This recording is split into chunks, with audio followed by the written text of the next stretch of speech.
Okay yung salamin niya pag inilip mo pa. Left, up. Ay,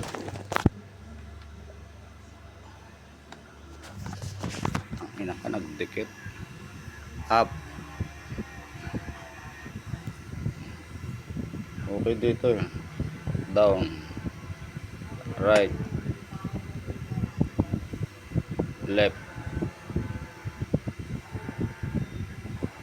right. Dito naman sa isa, sa right. Right, up, down, right, left. Yung retract ang may problema.